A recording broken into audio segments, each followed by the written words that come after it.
to the newest episode of the Honey Pot Podcast, episode 14. I'm your host, Carmen Hendricks, and I took the lid off the pot today for the lovely Jeanine Tillman.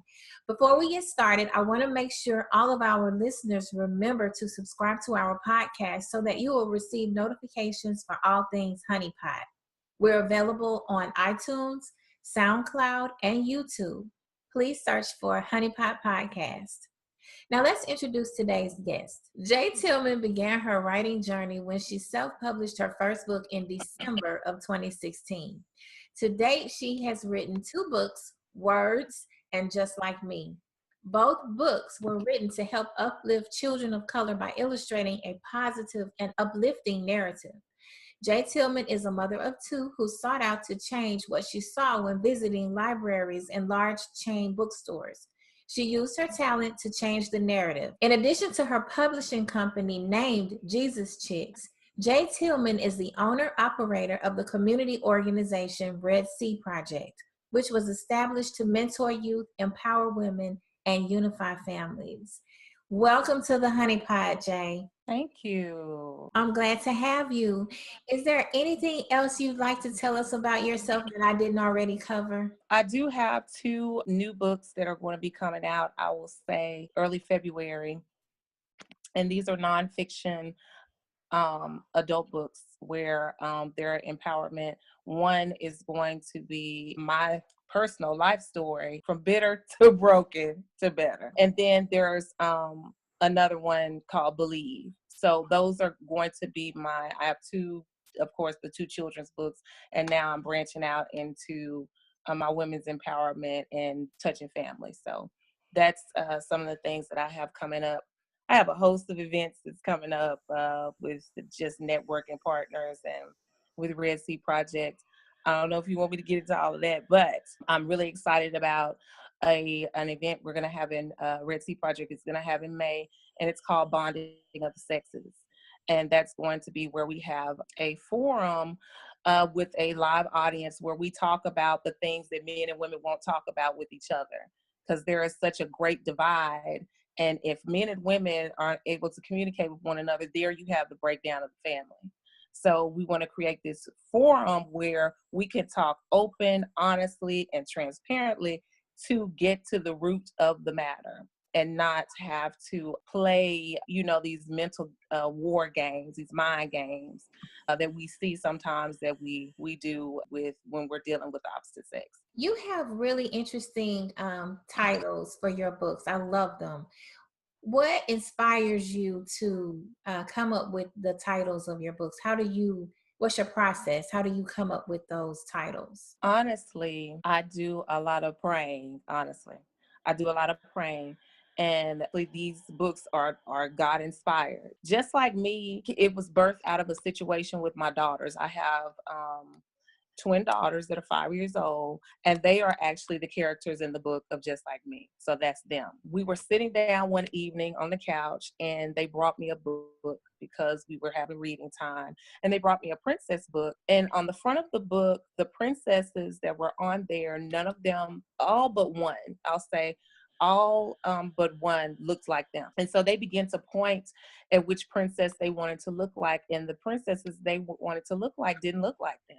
And I had to explain to them that was not the reality for them. And then we began to have a dialogue about what they liked about them. And to my dismay, they were struggling. And they weren't 5 at that time.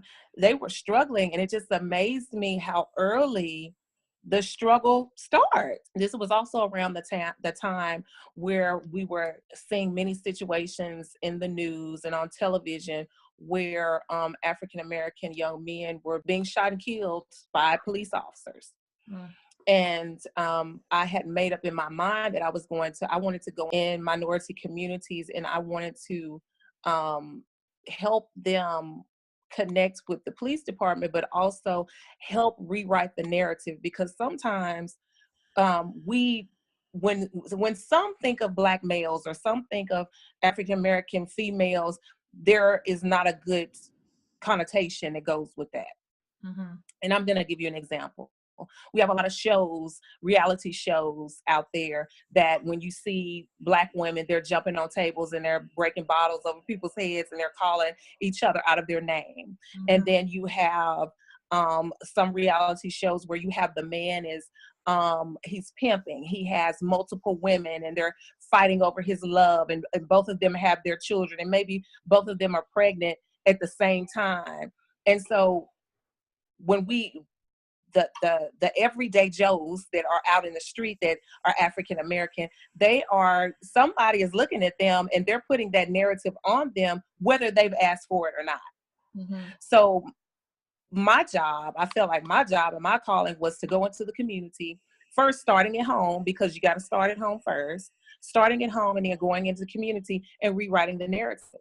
So writing this book, I was helping my children to embrace who they were and to show them that by you accepting that you're beautiful and you being allowed to be in this book, you are teaching other little girls to love their own beauty as well. And we see that when we look at things in media. You see lots of people trying to be like Cardi B. You see lots of people trying to be like Beyonce. And that is because they are painting the narrative that they want to paint.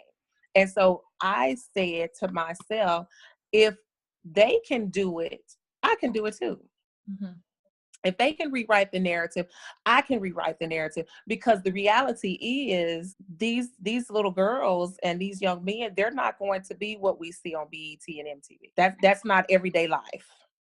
And so they need an everyday life picture of how I need to love myself. When you love yourself, you can embrace others. And you can congratulate others. You can partner with others. But when you don't love yourself, you're constantly trying to find somebody that you can be. And for me and my daughters, especially being a mentor and a life coach, that's just not an option. So you mentioned our community and things that are going on in the community. And I know that you have the Red Sea Project. Tell me, what made you start the Red Sea Project, and how did you come up with the name for it? I started Red Sea Project. I want to say the date was like in 2012, 2013, around there. But really, God gave me this vision a long time ago, years and years ago, probably like early 2000. But I did not think that I was good enough or smart enough to do it. So I got in a situation where it was like, what do I have to lose type situation. So I was working at this job, and me and my husband, we became pregnant. And long story short, I'm 5 months. We don't find out that we're having twins until we're 5 months pregnant. And so I end up getting on bed rest. I go on bed rest for 2 whole months. And during that time, I was working a job. I went back to this job, and I just got my master's degree, and they wanted to pay me $12 an hour, and they wanted me to work more hours. And they said, if you don't take this job, if you don't take these new stipulations, you can no longer work here. Wow. My household just went from 2 to 4. And I was like, $12 an hour, and I got a master's degree, and I just had 2 babies. So I was thinking, no money, some money is good, better than no money. But then I was like, this is not going to make sense. I'm going to be driving to work for gas money or daycare money. So I was praying, and honestly, the Holy Spirit was like, resign. And I said, that's crazy. And so I called my husband and I said, well, what should I do? And he said, I think you should resign. And I was like, the whole world has gone crazy because I have no other job. So I ended up, like, things have to be logical for me. So I go online, I start researching it, and lo and behold, you can resign from a job if they decrease your pay and and increase your hours, something like that. It's a law. So I'm thinking, okay, I can resign. They're going to give me unemployment, and then I can, find me something. Long story short, that didn't happen. That didn't happen for a long time. I resigned. They denied me unemployment. And they denied me unemployment to the tune of $4,000. By the time I appealed it and they approved it, they cut me a $4,000 check. By that time, me and my husband had spent savings, whatever extra money we had. And at that moment, I remember God telling me, I want you to do what I said. I want you to write this program. I want you to start this business. And so I remember staying up to like 2 o'clock in the morning, just writing and getting things together. And the first thing that I wrote was a mentorship program for girls called Brats. Beautiful, respectful, ambitious, talented sisters. And so the day that I finished writing that program, a friend that I had not spoke with in years called me and said, "Hey, I just started this new job with this organization, and um, it's mentoring girls, and I thought about you. Would you like to do it?" And so I told her, I said, "Man, I just finished writing this program." So long story short, that was my first entryway with Red Sea Project into mentoring. And so the name of that organization is biblical. There's an account in the Bible that talks about the Israelites, which were chosen people by God. And they had a enemy, and their enemy was the king. He was Pharaoh. And so what God did is he allowed Pharaoh to kind of press them. He allowed Pharaoh to press them to a point where they had to take flight. They had to run. So as they're running, they run into the Red Sea. And at that moment, God parts the Red Sea so they can walk across, and then he drowns their enemy. And then that was leading them into their promised land, their purpose. So Red Sea Project's purpose is that we want to help each woman, family, child to identify who their Pharaoh is in their life. We all have a Pharaoh in our lives. It's always something that we're running from, something that's pressing us. But we need to run into the Red Sea where God can handle our business for us so we can go ahead and walk into the promised land. So that is where that name came from, because our goal is always to lead everybody that we touch, everybody that we talk to their promised land, because everybody has one. Everybody is born with a purpose. I love it. I love it. So seeing that you are in this position to help so many people, what would you say is your superpower? What is my superpower? If I was to say anything, my superpower would be being that calming presence in the midst of a storm and chaotic situations. I've had so many situations where I've had to question myself and say, why didn't you get excited? Why didn't you go off the handle? I guess that's because there has been some serious situations in my life where I have really had to learn what is important and what's not. What I always tell people, an emotional roller coaster will kill you. And when you finally decide to get off of the roller coaster, your life is so much easier. It's not that things are not going to go on around you, but when you don't buy that ticket and when you don't jump into that caboose or whatever it is and get on that emotional roller coaster, life is so much easier. So just being able to be that calm and presence and that voice of reason when people are in some desperate situations, I would say that's my superpower if I had to pick one. So you have 3 businesses technically. You're a writer, you're a publisher, and then also you have your community organization.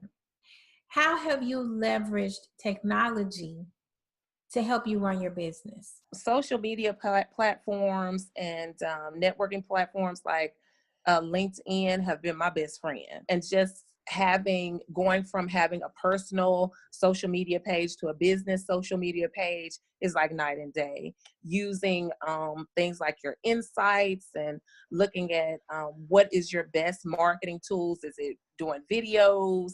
If it's doing visual postings like with pictures and memes or things like that using technology has really helped me to reach more people.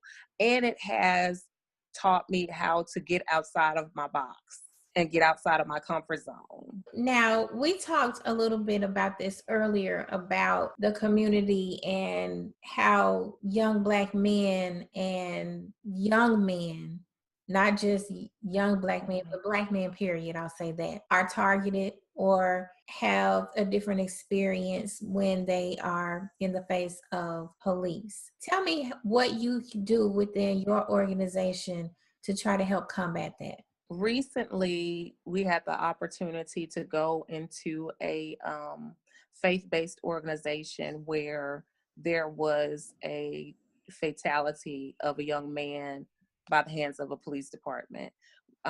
We had that ability to go in and mentor the church, the friends and family members of that individual that was deceased.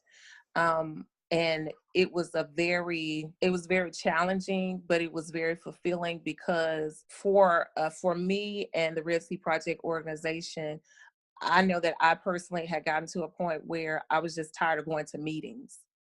I was tired of going to meetings and talking about what we need to do, what we should do, talking about legislation. And legislation is great, don't get me wrong. Laws have to be changed. That's great. But we have to start in our communities.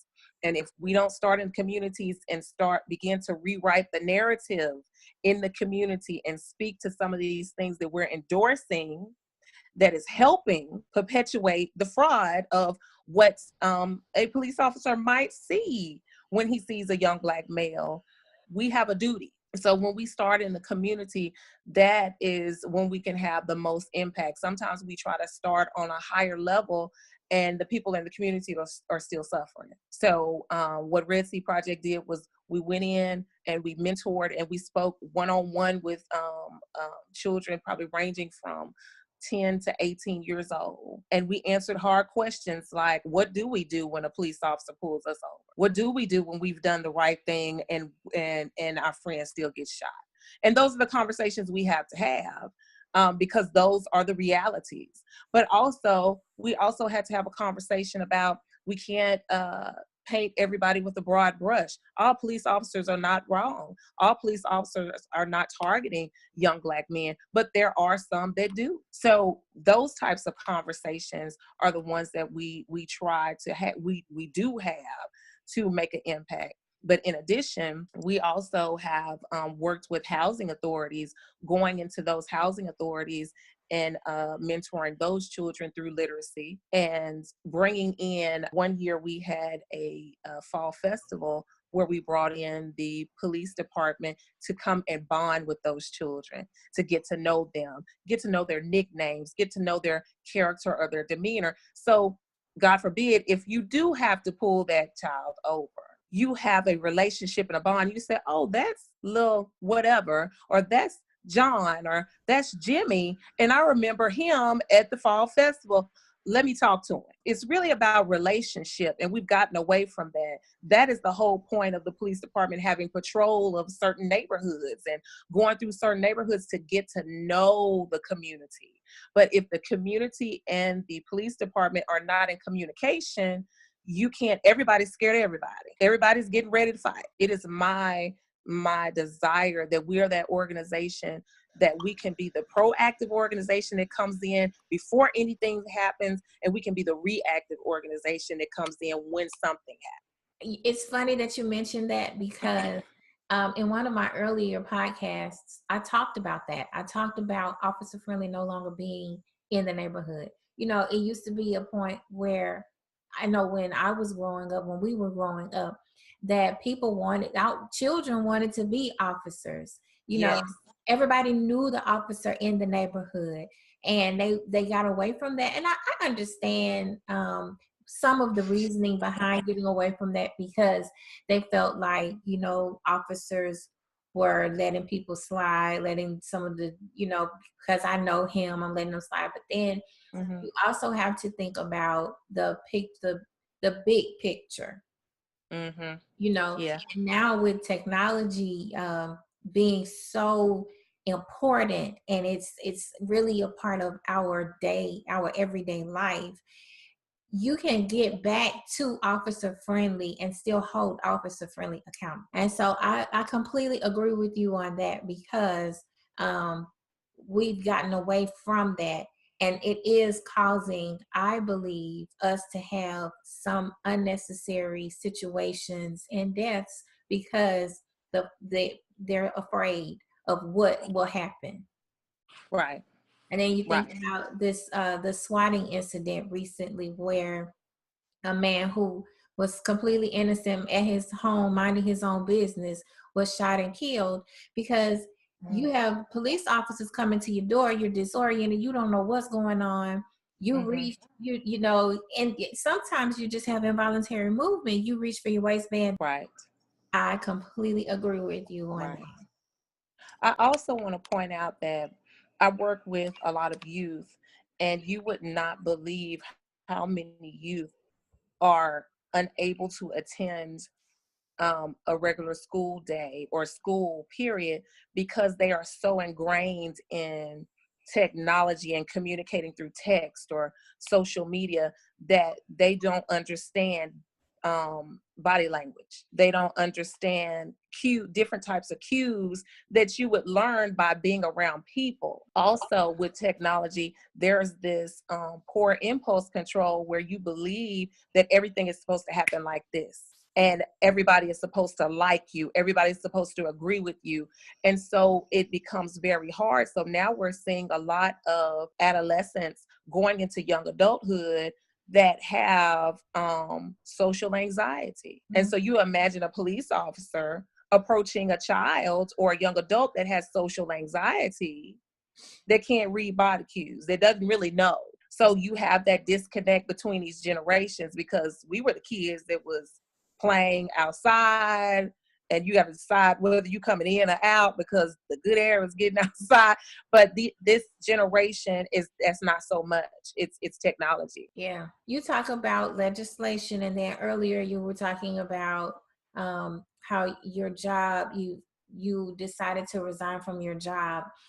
What do you think about what's going on now with these major corporations laying people off in droves, like hundreds of people? They, a company that I used to work for just recently laid off several people, and in the news it was reported that they were going to lay off about 600 people this month. So Wow. what do you think about that? I think, and I've been saying this since last year, I believe that it is time for those of us that know that God has called us to do something, to build a business, to become entrepreneurs, to make an invention, to partner with other people to build community. It's time for us to stop being lazy and doing the easier route can be, I want to go somewhere where it's already established. You can cut the check and I don't have to worry about it. You worry about the details. But when you're called to do more, sometimes you can get in a situation where you're pushed out. And when you're pushed out, there's a plan somewhere. You just got to find out what that plan is. There's so many people that have so many gifts and talents, but we're just at the point where we are depending on other people to get the dream together, the dream and the vision together, so we can just come in and partake.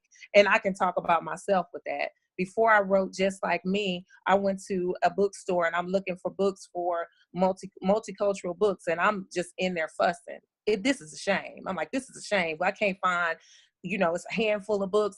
And in my mind, then I'm getting mad at Disney. Well, Disney only has one at that time, African American princess, and I don't really feel like she's decked out like others, but that's neither here nor there at this moment. So I'm saying, they ought to be ashamed, and I'm going to write them. And then the Holy Spirit says, why?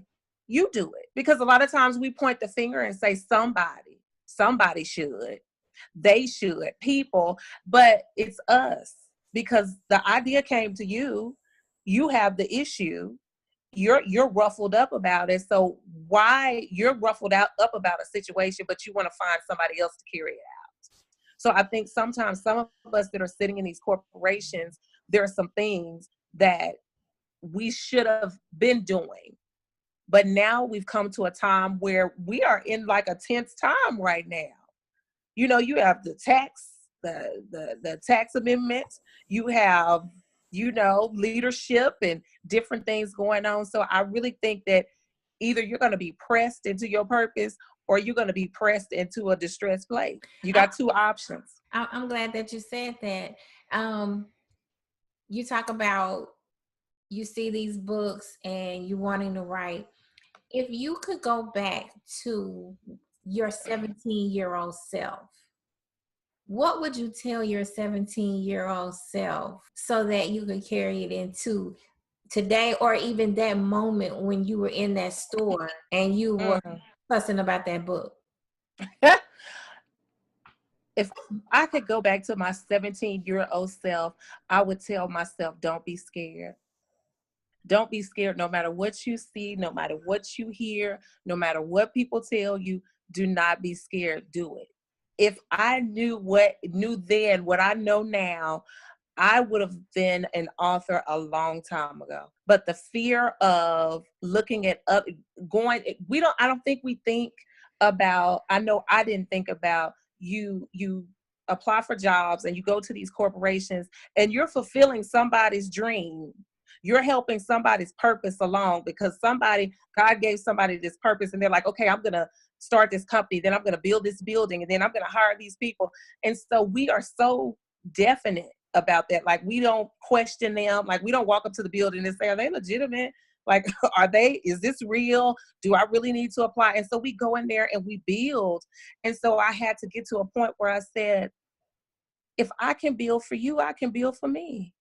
If I can go on your job, and if I can win awards, or if I can be a good employee for you, if I can build your revenue or save you money, why can't I do it for me?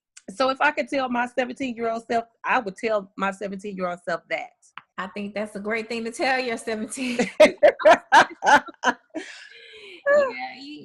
it's like, okay, hindsight is 2020, but you see some of the mistakes that you made a long time ago, and you're like, gosh, I wish I had done. But I believe everything happens in its time. But Yes. I do wish that I could go back and tell my 17-year-old self a few things. Right. Now, whether I would listen or not is a different story. That's true. Yeah, I could tell myself a whole lot of things, but whether I would listen or not would be the determining factor. Yeah. I would have had several books out by now if I'm able to go back and tell my 17-year-old self something. I would probably be on a completely different path. But I think, like I said, everything happens in its time. Oh, yes. So I have another question for you. What is the one thing, and pick whichever book you like, what is the one thing that you really love about the book that you've written? I would say that I really like my most recent book, Words. And even though it's a children's book, I believe just writing it really convicted me. So Words is teaching children the power of words. That there's in the book, it says, my words can build kingdoms and tear down walls. Just showing you how your words are so powerful, because we live in a day and age where it's nothing for a child to tell another child, go kill yourself. Like, that's like, in my time, that was like, I mean, that's something you never ever said, right along with, I hate you.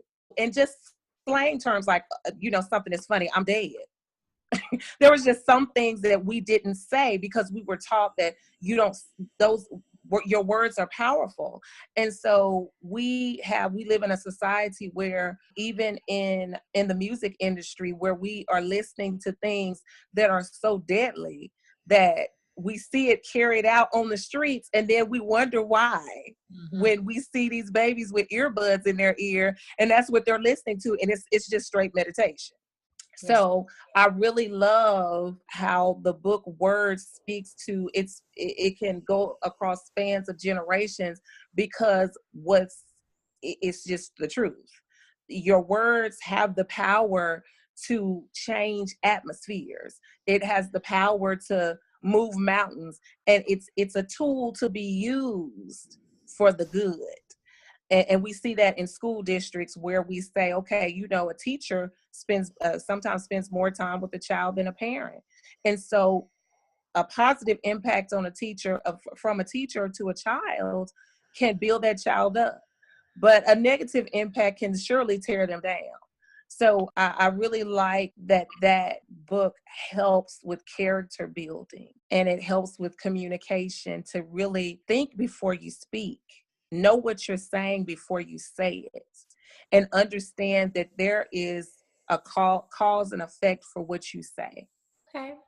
So here's my last interview question for you. And this is what I ask everyone. What does literary success look like to you?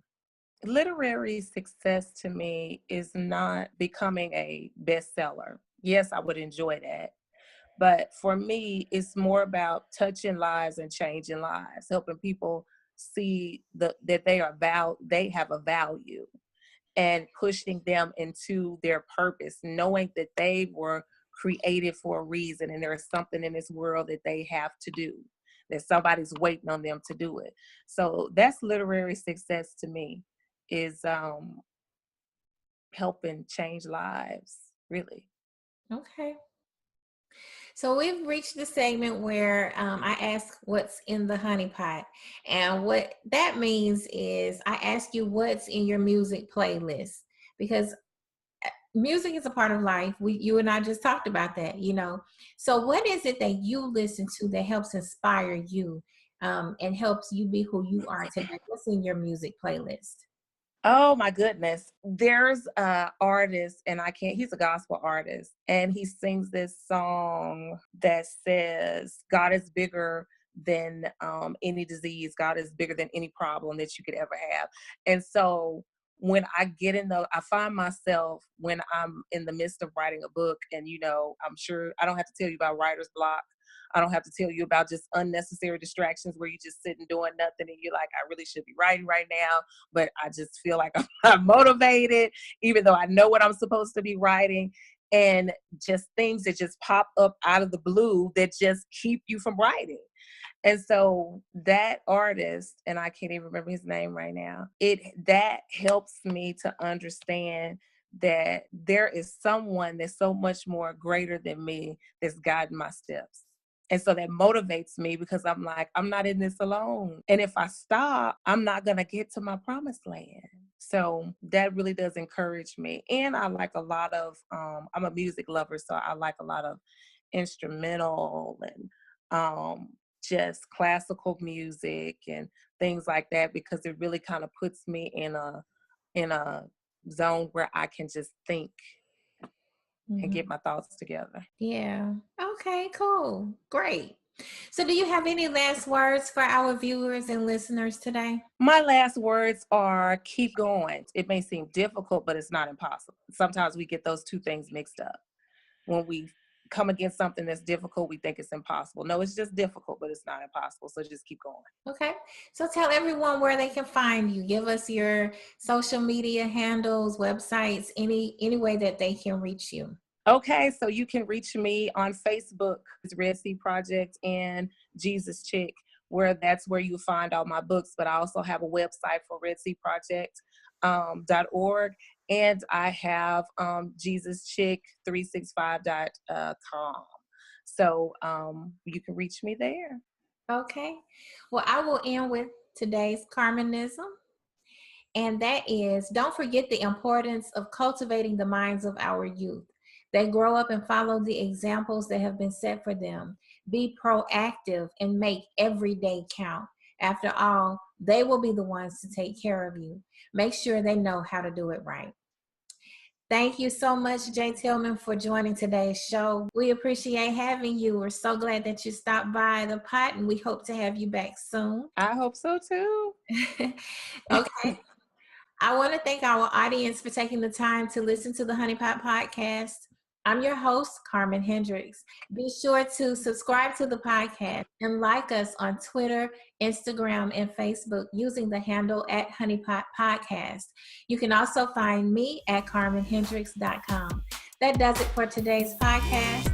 I'm putting the lid back on the pot. We'll see you next time. Goodbye.